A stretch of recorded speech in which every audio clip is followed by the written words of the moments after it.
All right, so on your side mirror this beautiful Monday morning, the very, very last Monday of the year, we are looking at tourism. And the reasons we are doing that, this is the festive period.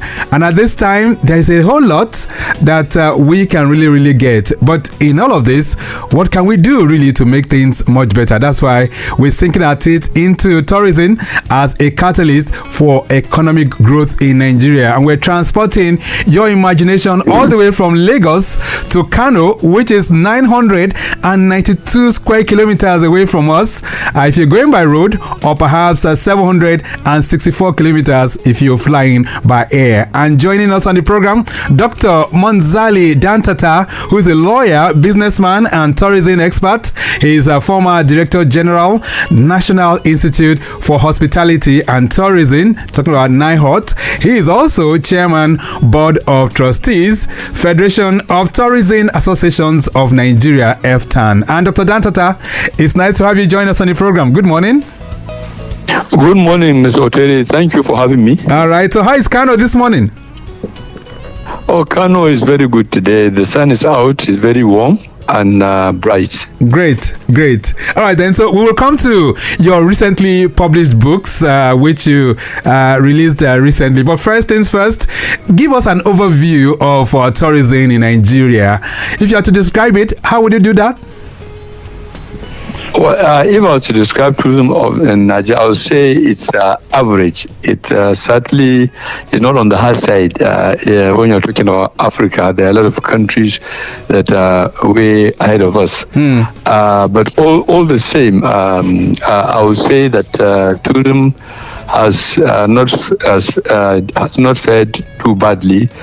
And one of the reasons is because we do not appreciate that tourism can contribute to the economy. God has blessed us with natural resources, including petroleum, that has been, giving us income. And that's why tourism has been neglected. Like some countries that depend on tourism or maybe rely on tourism as a major catalyst in the economy. All right. So we're not doing badly, but of course we're yet to hit the peak. That's what it means. Yes, we could do better. Right. And is this a case of conscious neglect of this sector, or perhaps we do not have the wherewithal, or perhaps the manpower or the technical know-how on how we can harness the potentials of this sector? It is largely due to neglect by those who are at the helm of affairs, and I'm talking about those in government, because even though tourism is private sector led worldwide, but it is organized by the public sector, from the ministries of tourism, both at the federal level and also at the state level and also at the local government level, because tourism is an invisible industry. It's about attracting people to your domain. For example, you in Lagos, when you have more people coming into Lagos, then that will affect the economy. The number one airport of Nigeria is the Murtala Mohammed Airport. Right. But that does not mean that Lagos is enjoying all the visitors that come in. Okay. Once they drop at the airport, then you have to now try to retain as many of them in Lagos. But then they may start fanning out to their final destinations. So tourism is about how many people come to a destination and how much they have spent in that destination. Right. And of what importance really is tourism to a nation like Nigeria? Well, tourism is very important, and especially in this time in the world economy when there's a sort of recession going on. So every sector of the economy that can be tapped, including manufacturing, including tourism, agriculture, has to be looked into. And tourism is certainly one of them. As a matter of fact, it is being described as the biggest industry in the world because it is multifaceted. It is into many other economic sectors. Okay, we'll talk about those sub-branches that we can connect with tourism. But if we were to deal with figures, Dr. Dantata, this morning, just barely 10 days ago or some few days ago, President Tinubu was presenting the proposed 2026 budget to the National Assembly, and the figure there seemed to be ranking in the regions of 58 trillion naira. So how much can tourism really contribute to this budget, for instance? Tourism can contribute a lot. It is not appreciated because, as I said, it's an invisible industry. It's not tangible. It's not something you can touch or see. And it also impacts on other industries. I'll give you an example. Take, for example, communication, which has been in the news, especially over the tax matters, where should the service companies be charged, like Glo, MTN. So now, if 1 million people make phone call who are Lagosians, so that means there will be 1 million calls at a certain time, and if 1 million visitors come into Lagos, so plus the 1 million residents, that's 2 million people making phone calls, because those 1 million that come in will buy SIM cards, especially if they come from abroad, and even if they are coming, domestic tourists coming from within Nigeria, they are still increasing. So tourists increase consumption, and the same thing with the food. The resident will consume so much, but when visitors come in, there will be additional demand for food, and including transport and also hotel rooms.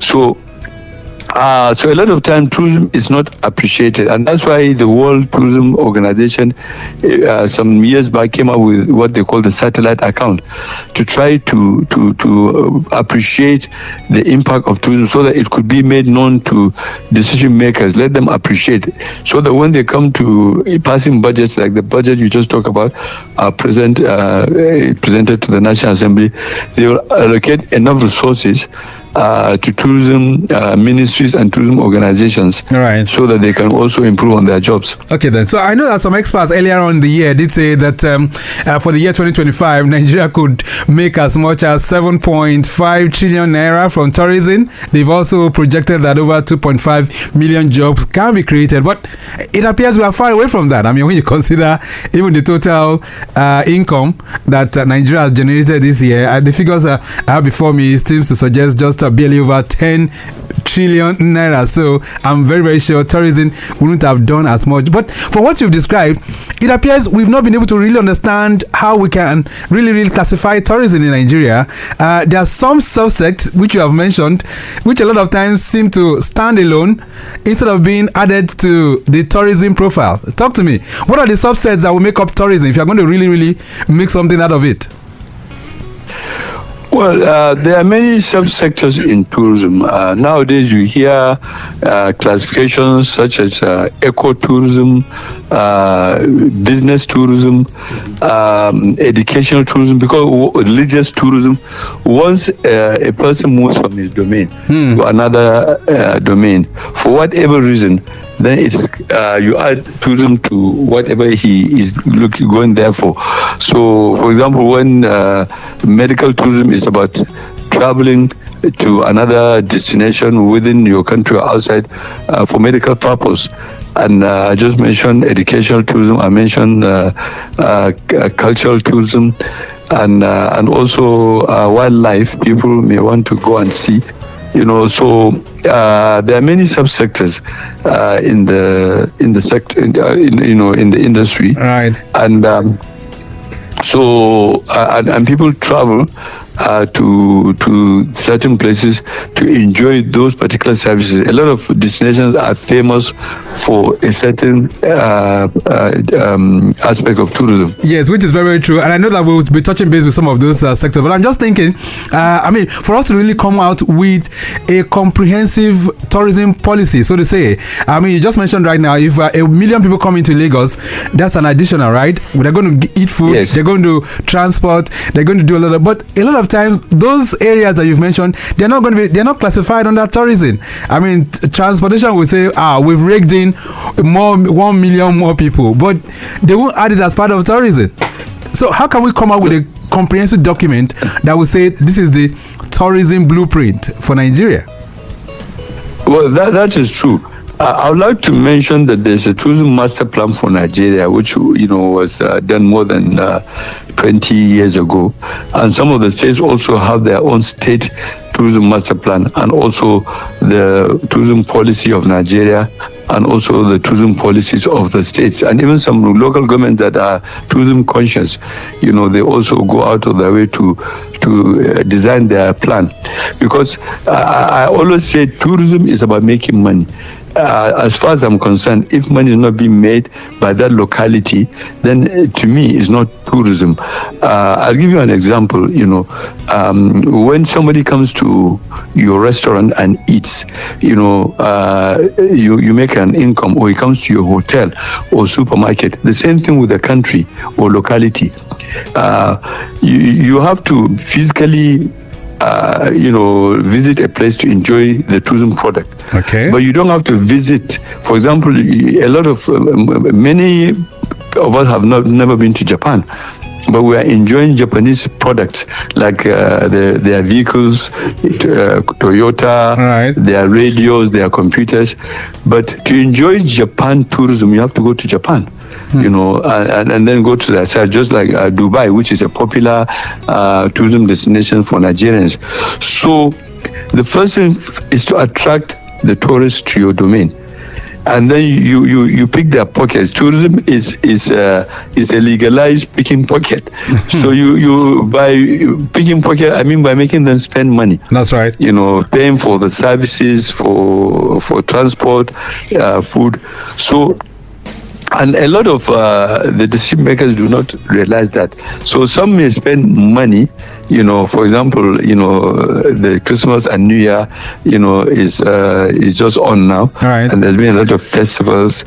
One of the famous ones is like the Calabar Christmas Carnival. Mm-hmm. So, but at the end of the day, when the dust settles, the local authority will now appreciate how much was spent, how much those who came in from outside, how much they spend, and impacting on the businesses, from souvenir sellers to food sellers to accommodation and transport, and including even the airlines that bring in the tourists from across the country and from across the world. Which is very true. Which is very yes, true. So there's enough for everybody in tourism, and is the biggest industry in the world. Okay, then let's look at the areas now. For instance, I know right now in Lagos we're talking dirty December, and there's a whole lot. Of course, we've attracted lots of people from the diaspora. So many of them in Lagos right now. We also have people coming in from other parts of the country, and I'm sure that by the end of all these festivities, Lagos will be able to come out with the figures. But what are some of the top tourism attraction sites that can boost economic activity in Nigeria? Let's begin to look at that. I mean, let's leave Lagos alone. So which other areas in Nigeria do you think can boost economic activity? Yes, that's a good question. You see, in tourism, you cannot be a jack of all trade and the master of none. Most destinations are famous for something. For example, Nigeria as a country, culture has been identified as our main product. That's why about 25 years ago, the Ministry of Culture and Tourism was established. Because and even today, as I'm talking to you, tourism is in the same ministry with culture and the creative arts. It's not so in some countries. For example, in South Africa, their main product is their wildlife. They have the same with Kenya. They have very famous wild parks, and people go there to see the animals. And some, is religious tourism. People go there, to perform just activities, like going to Saudi Arabia or going to Israel, or even, some places where you have famous religious places. So you have to identify the product first of all, and then try to build. There are others, side products, but there's. I'll give you an example of going to a restaurant. There's, you go there for the main dish. Mm-hmm. So you have to decide what is your main dish, and of course, when you go to the restaurant, you also take soup, a starter, and a sweet. But the main dish is what we came for. So. As a local government, as a state government, as also as a federation, we have to, identify what is our main dish, which is our main product. Right. And for Nigeria, it has since been determined as culture. Okay. And we have a lot of cultural festivals. Up north, we have the Dabas, including my town, Kano, right, and also the Argungun Fishing Festival, the Oshun Oshobo, And so there are many cultural festivals, and they do attract domestic tourists from other parts of Nigeria as well as international tourists. All right, so we can say culture is the first in terms of our exports to other part of the world. Yes, for Nigeria. What about heritage sites? I mean, which ones can we boast of? Yes, heritage sites too also, are all part of the cultural tourism, and there are many of them. Including one which is a World Heritage Site, the Sukur, and I think there are others that are also coming up. So we do have many heritage sites, which is about people who appreciate, history, and they go to these sites to see the history of the people or even of humanity, because some of these cultural sites, like the Nok culture in Kaduna State, it dates back to more than 2,000 years, and people were making pots, and it was discovered as an ancient, site. And as you know, Africa is even identified as the cradle of civilization. There are many cultural sites across the continent. All right. And we do have our own share, in Nigeria, of these cultural sites. Lagos Traffic Radio 96.1 FM. This morning we're looking at tourism as a catalyst for economic growth in Nigeria.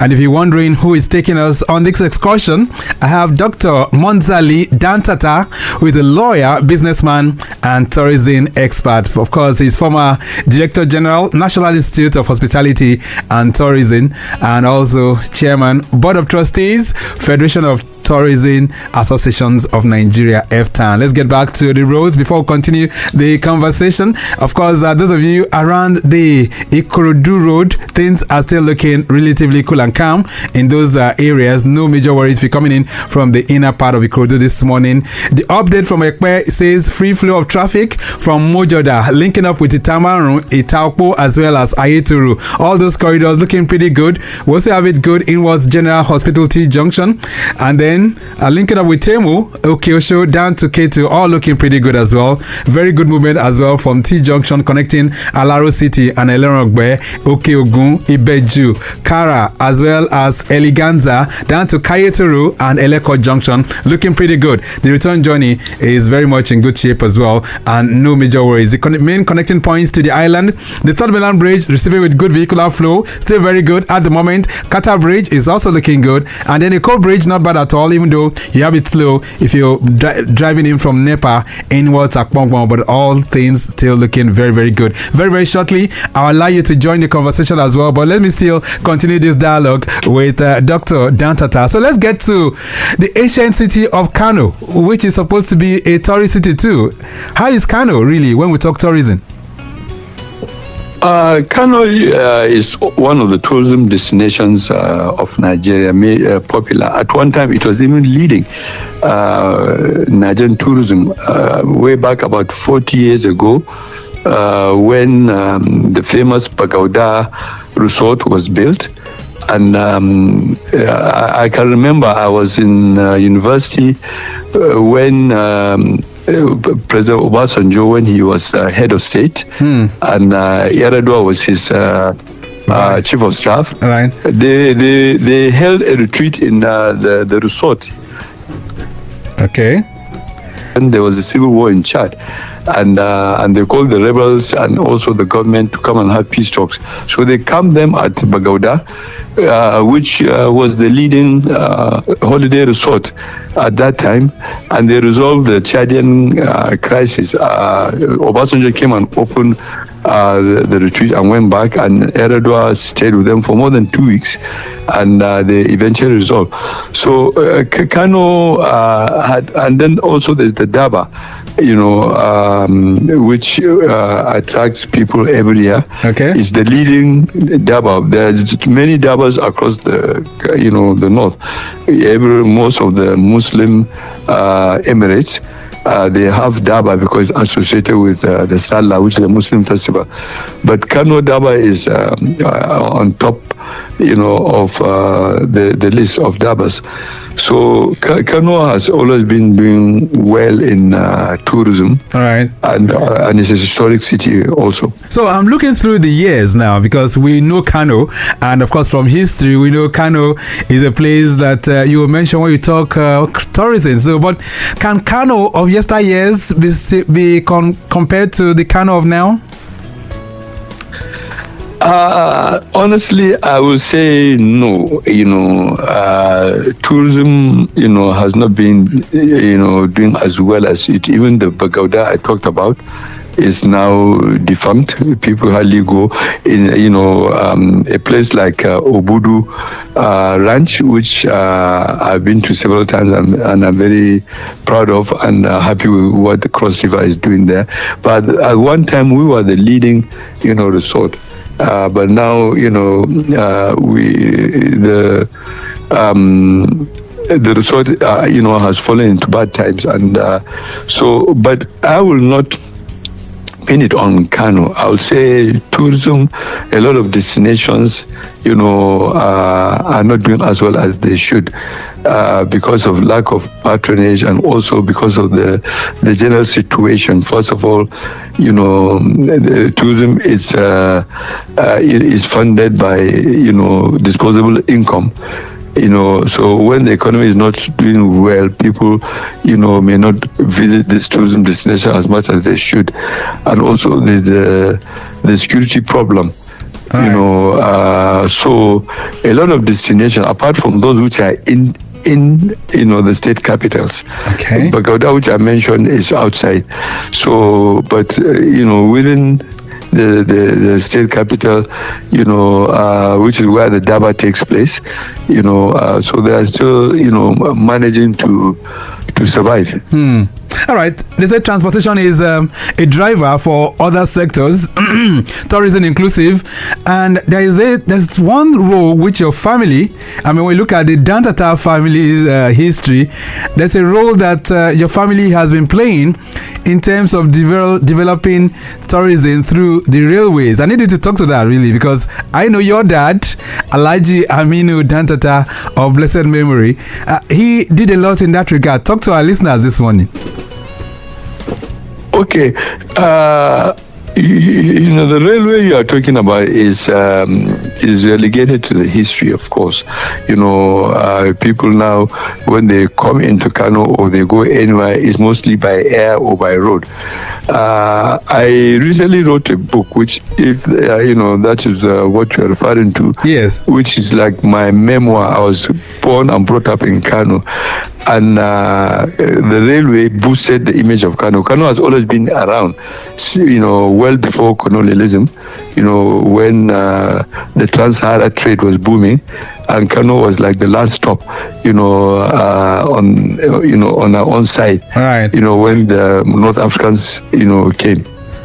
So, and when the colonialists came, they established a railway which further boosted Kano. So the railway did a lot for Kano, and also Kano did a lot for the railway. Right. So, and that was the Lagos to Kano railway. And I grew up around that railway. I started going out of Kano, like going to school in Kaduna in the 60s on the railway. So I had fond memories of Kano, of the railway, and it featured very much in my book about my childhood in Kano. Okay. When two things stood out, the railway and also the Granite Pyramid. So, and I wrote, and then also my late uncle, actually, he was not my biological father. My father died when I was very young, and I was brought up by my uncle, Aminu Dantata, wow, who died about 4 months ago. So he died in his 90s. He was 94 when he died. So he was also a major player, in the two economies, the colonial and then the post-colonial. Right. And also he was also among those who participated, in the colonial economy when Nigeria was exporting granules, cocoa, palm oil, among other exports, which is very true. The railway was carrying. Right. So, but today, is the railway still playing that relevance, that vital role it should be playing in terms of promoting tourism? Well, I'm happy to say that the government has, looked towards the rail, after a neglect of more than 50 years. Since the 70s, the railway has been on the decline, both as goods transport and also passenger transport. But now, things are turning positively. And from Abuja, there's the Abuja to Kaduna Railway, and also there's the Lagos Ibadan Railway. These are all new additions and modern railway. But otherwise, the railway is still the old railway which people have moved away from. They have moved to taking. Once upon a time, it was the number one transport in the country, and also across the world. But it became affected by aviation. People started taking, the airplane. Right. For example, anybody taking a rail from Kano to Lagos, it may be 2 days journey. Why should you 2 days when you do it in 1 hour? And also by road. So that affected. But that's not to say that there are no speed, the fast trains, some which are even as fast as the airplane. Right. You have heard about the bullet trains. So we are getting there. We are now modernizing. I'm happy to say, the Nigerian Railway will speak for themselves. Right. But they are, we are putting, the government is putting its act together where the railway is concerned. Okay. Because railway is not an old transport system. It's still a modern transport system. All right, then Lagos Traffic Radio 96.1 FM. Dr. Munzali Dantata is my guest. Of course, he's a lawyer, a businessman, and of course, he's also a tourism expert. All right, then let's see if we can expand the discourse beyond the studios. I will tell you the lines very, very shortly. But those of you around the Otedola corridor, I understand movement from Otedola to Opik is looking very good. Return trip from Opik down to Otedola also looking good as well. Let's see if we can have your input as well. If you have any questions for Dr. Munzali Dantata, feel free to connect with us, and that's on 080-99-120-777. That's 080-99-120-777.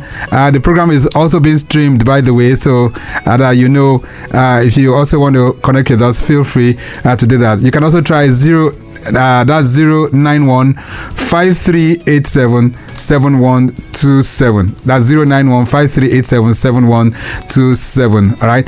Dr. Dantata, let's get to your books, because I know recently you published 2 books. One simply branded Behind the City Walls, and of course the other one, which is more or less like a tribute to your uncle, is also very, very rich. Let's talk about Behind the City Walls. What were you making reference to? But before then, there's a message here coming in for you. It says, good morning, sir. With everything happening in Nigeria right now, do you genuinely believe tourism can still thrive and drive economic growth, or is this something for the future? Charles is sending this one in from Alakbere. Charles, thank you so much. Well, thank you for the question. Yes, I'm sure, the caller is talking about the security situation. And certainly that is paramount in every traveler's mind. How safe are you? Okay. But all the same, I will say there are some countries that have the same security problems with us, and they are still managing their tourism. Yes, it could be better, but it's still, if it is well planned and managed, tourism could still, thrive until when it could things normalize fully. But we cannot stop tourism and wait for until the country or the destinations are totally, safe. Okay. But of course, we cannot encourage people to go to dangerous areas, and that's why even the security agencies come in. In some countries they even have tourism police, so which the police are sent to certain areas, and also they also patrol. There was a time when the Abuja Kaduna road was notorious, right, for holdups, but now, motorists drive freely at any time of the day because there are a lot of, security men patrolling the road. Okay, then. So yes, it's a great concern for us, but it's a challenge which can be, can be surmounted. All right, let's see if we can take some more reactions. 08099120777. I have Dr. Munzali Dantata with me, a lawyer, businessman, and tourism expert. We're looking at tourism as a catalyst for economic development in Nigeria. If you have any questions from him, feel free to link up with us on those lines. We have one here. Hello there. Good morning, Mr. Victor. Yeah, good morning. And your guest, this is Dr. Busari. Hey, Dr. Busari, I have Dr. Dantata on the line all the way from Kano. Okay. Compliments of the season. Yes, I wanted to talk about the security thing, which the last person has asked. Yes. Then another thing is what I can say, things that are of tourist potentials. Okay. They're not being well managed. There was a time I traveled to Ife, and I think this Adimula Palace or something. Right. Ife, right. Something that one has been reading for years. I mean, the state it was bad. Okay. And this I'm from Oshogo. He mentioned Oshogo. Yes. People travel from all over the world. Even in Ikogosi, in Aramoko. I was there. Idonre Eve. So many places that Nigeria can showcase. I remember in 1977, during FTAN, right, National Theatre, that the whole world came to. I think our government needs, to take care of all these things. So that when we are talking, yes, security is paramount, but at the same time, we need to take care of these important places. All right. Thank you so much. So, Dr. Busari is just trying to highlight the fact that even the tourism assets that we have, we're not taking good care of them, Dr. Dantata. What's your response to him? Well, I agree. He mentioned FTAN, which at my age also, I remember FTAN. No, I didn't attend live, but I was attending from Kano. At that time, it was being on live TV. So the edifice that FTAN left behind is today still the face of Lagos. That is the National Theatre, right, and it's also like, a legacy of the military, because it looks like a military cap, so, but it's still one of the landmarks of Lagos, which is very identifiable. And FTAN brought tourists from across the world, especially from countries with major black populations. So, which today, Oshun Oshobo, the Eyo Masquerade, and other cultural festivals are still flying the flag and attracting a fair share of the diaspora. Yeah, so I think there must be a strong policy that will make government, even at the state level, really appreciate some of these tourism sites. I went to Idonre Hill some years back, and I was so surprised that as magical as the experience was, it appears the state government was ignoring that particular, tourist site, and I mean, they didn't really see anything in it. Rather, it's easier for such state government to look at projects that will bring in immediate returns. I think that's what it is. But more reactions are coming in here for you. This one says, sir, many Nigerians want jobs. How exactly can tourism create real employment? Shile is sending this one in. Thank you very much, Shile, for that. Another question here says, sir, what entrepreneurial lessons from your father's life are most relevant in today's tough economic climate? If you're in, he's sending this one in from Sele. Go ahead. Okay, I'll answer the last question first, which is about the lessons, the legacy from my late father. Right. If you read in my book, Behind the City Wall, which actually the title is describing Kano. Kano is a city which has a city wall, and it was the first and possibly the only city wall that has been declared a national monument by the federal government. So the Kano city wall is a national monument. There are many other cities like Benin that have city walls. So those of us who I would say, go a long way. I don't want to use the word the indigens, but our families go very far. But of course, others have always been coming. So the city has, when it was full, then settlements start coming up outside of the city, which, so when I say behind the city wall, I'm describing the old city of Kano. Okay. So I wish my family has lived there for many generations. Just a second. Let's take this call. Hello there. Good morning. Yes, good morning. All right. You need to speak up a bit so we can hear you very well. Okay, good morning. All right. What's your name? B. B. Where are you calling from? From Ogba. Okay, regular B from Ogba. All right. Go ahead, B. All right, so I just want to greet the Dr. Dantata. All right. Good morning. Yes. Good morning. Concerning this tourism, we just had a festival this weekend in Lagos. All right. So I was thinking, why is it that Nigeria has so much rich culture and festivals, but it doesn't feel like we monetize these things? Like, what's wrong? What's the problem? There are countries making billions of dollars from tourism alone. Your festival should be bigger than what it is. It's big, but it can be bigger. Okay. So, what's really wrong and what's the way forward? All right. And secondly, your books. I heard about your books.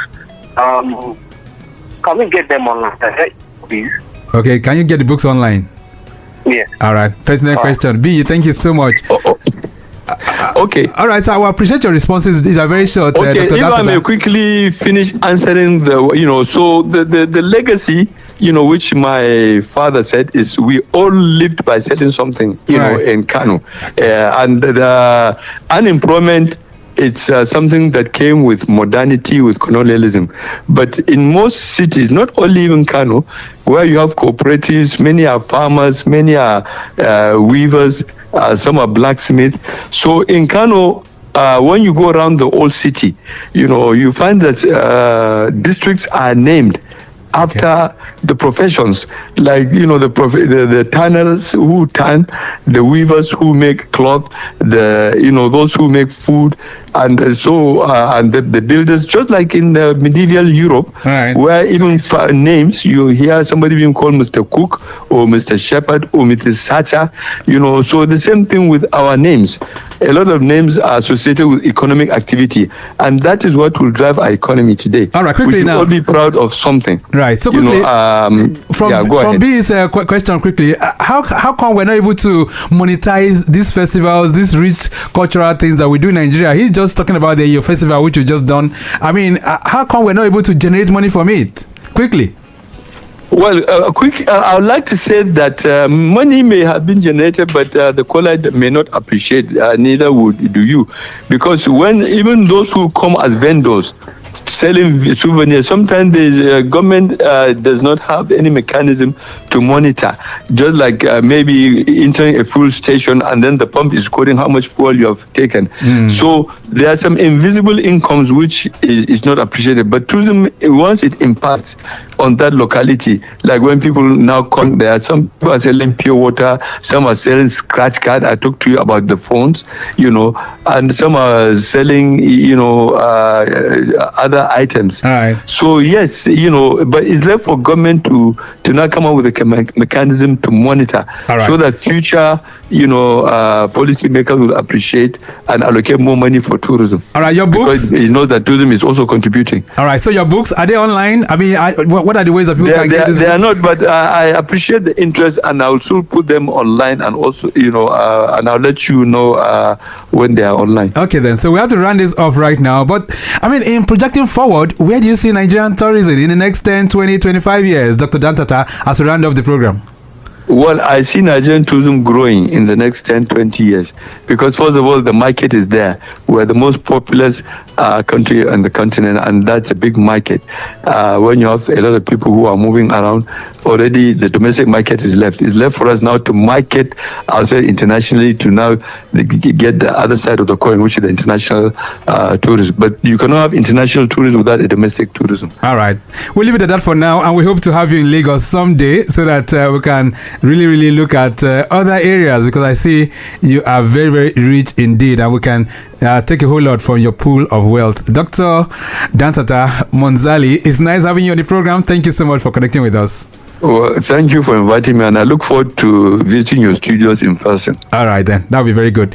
Okay, then. So we've been able to look at tourism as a catalyst for economic growth in Nigeria. And Dr. Munzali Dantata has taken us on that excursion. He's a lawyer, a businessman, and also a tourism expert. All right, then. Earlier on, we did tell you that there was a loaded truck that fell on its side at Bagada Ramp Bridge in West Anthony. I can tell you right now, recovery is ongoing as we speak right now. We have to go. The program this morning has been produced by Mike James, and I say a very big thank you to Taye Olaniyi, who's been working tirelessly behind the scene for this program to come on stream this morning. We do appreciate you for this as well. Our social media team, Daniel Downsey and Okpemi Shodunke, we do appreciate you. Our executive producer is Tayo Akonle. My name is Victor Oteri. I'm out. Stay very much within. Bye.